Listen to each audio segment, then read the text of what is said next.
I'm a pretty big fan of 3D platformers, which is something that might come to a bit of a shock to a lot of you because I don't really cover 3D platformers like at all on this channel. I mainly cover shooters, horror games, and action games, which are like extremely far away from the 3D platformer genre, despite some of them having elements within that, but I'm not getting into that. I love 3D platformers. One of my favorite games of all time is the original Ratchet Clank on the PlayStation 2. Nerd. I've played Banjo Kazooie. I love Conkers Bad Fur Day. Mario Galaxy is one of the best games ever made. Hell, I even backed a game called The Big Catch, which looks like an absolute peak 3D platformer.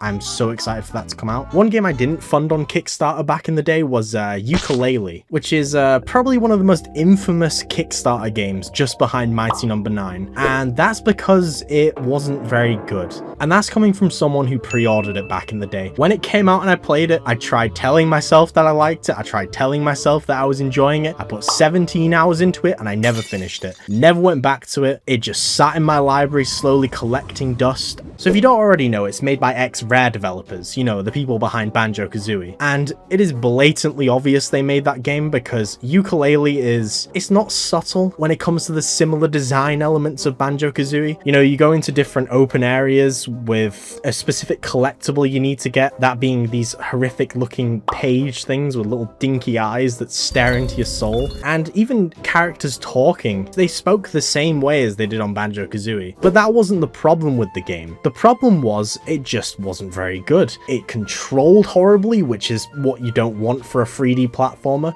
There were some questionable design choices, like the fastest way you could move around was this weird roll, and that took up stamina. There was a stamina bar in a 3D platformer. I don't understand why. The worlds were massive, but because of that they felt empty, and they didn't feel naturally massive either. It felt like the worlds had been artificially scaled up because you just felt unnaturally small compared to a lot of like props and elements within those levels, and because of the scale they weren't fun to get around either, especially considering you didn't have every single moveset in the beginning. You had to slowly unlock them and then backtrack to those levels to unlock certain pages that required that certain skill, and some of these certain skills were things as simple as that roll move allowing you to get around faster. It was terrible.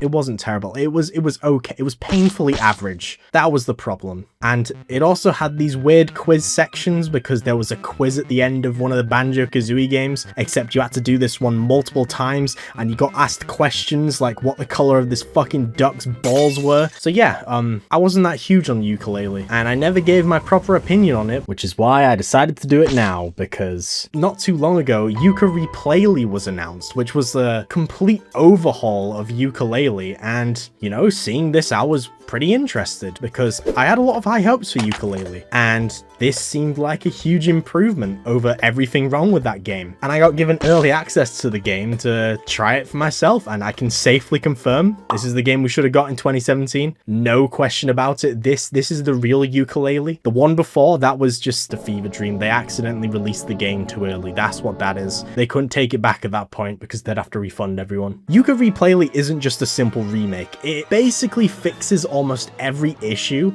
as well as adds a bunch of content, with the only parts it takes out being the absolute stupid shit, like the fucking quizzes, that they are non-existent in this game. In fact, there's actually one section that just mocks the quizzes entirely, and I don't think you can get the answers wrong at all, and you even get an achievement for it. They knew what they were doing, they knew people hated it. In fact, with the whole game, they knew why people didn't like Yooka-Laylee to begin with, and they iron out everything, they fix everything. Even the beginning, you know straight away this is going to be a better game, because instead of having to sit through a cutscene that just goes on forever, having to listen to the annoying voices just drone on in your ears with the slow text, instead it actually contextualize why they're there to begin with, and it shows you getting the book, which then shows you how they get strewn about everywhere. There's just a lot more context here. There's also more content added to the intro that you can play through, and straight away way. The controls feel so much more responsive, and you're given every single move from the beginning of the game. It just makes the platforming feel amazing straight out of the gate. Why they locked moves behind the fucking trouser snake character is beyond me, and I think they were even questioning it, hence why he's just a vendor now to give you optional boosts and costumes, because yeah, there's costumes in this game now. You don't have to run around butt naked. You can put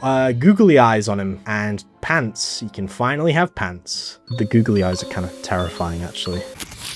Something they removed that threw me off at the beginning was the double jump. You just jump higher naturally now. You don't need a double jump, and because you have every move at your disposal, you can navigate every obstacle so creatively. There's so much freedom. Oh, and what makes it even better is the worlds have been scaled down, but they're far more content rich. The number of pages within every world have been almost doubled now. It's kind of like a Mario Odyssey situation where around every corner you're gonna be getting pages just for random puzzles, random platforming sections, and it just feels great.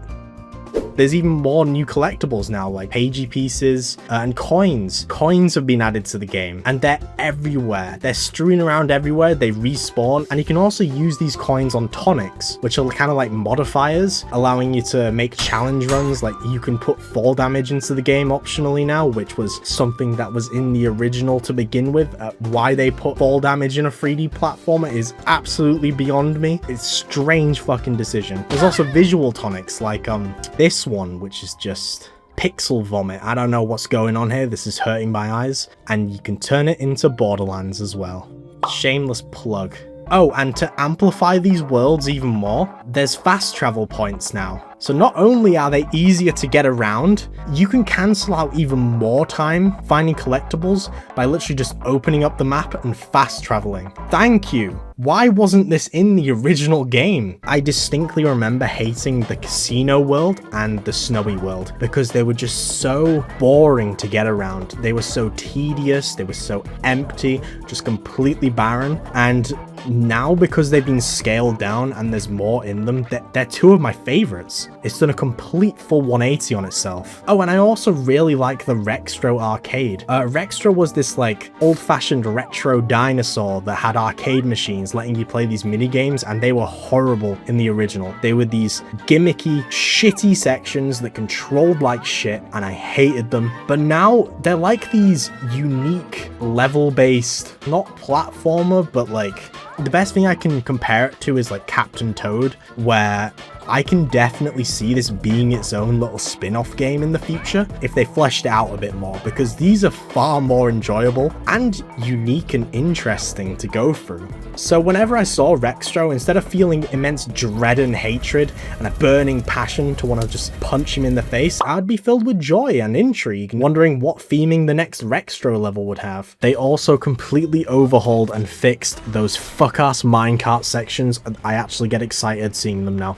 They made them fun. So yeah, Yooka-Replaylee is a really good game, and I feel genuinely blessed that they were willing to give me early access to it. None of this is biased, by the way. I wanted to like Yooka-Laylee to begin with, and Yooka-Replaylee is what I was hoping for back in 2017. I mean, it's not perfect still, you know, there's a lot of bugs. Game also has a few performance issues, but that might be fixed with a day one patch when it comes out, so I don't think I can comment on that, although I do have a 4090, so the fact there's stuttering issues is beyond me, because the 4090 is literally fucking NASA PC graphics card. In terms of positives about performance, I actually tested it on the Steam Deck, which is something I don't usually do for games, but I felt like this is the perfect like on-the-go Steam Deck game that you can just pick up and play wherever. And they made a native version for the Steam Deck, which I wish more developers would do. If you don't know what I mean there's no options button for the visuals like a console game, so you can just play it from the get-go. You don't need to fiddle around with any settings, and it just runs out the box, and it runs very well. It looks amazing, and it is, if you have a Steam Deck, literally just get this game for the Steam Deck. It's good shit. So yeah, Yooka-Replaylee is a great game, and I highly recommend it. Thank you all so much for watching this video. Playtonic, if you are watching this, thank you very much for early access, and no hard feelings about how mean I was about Yooka-Laylee in the start of the video.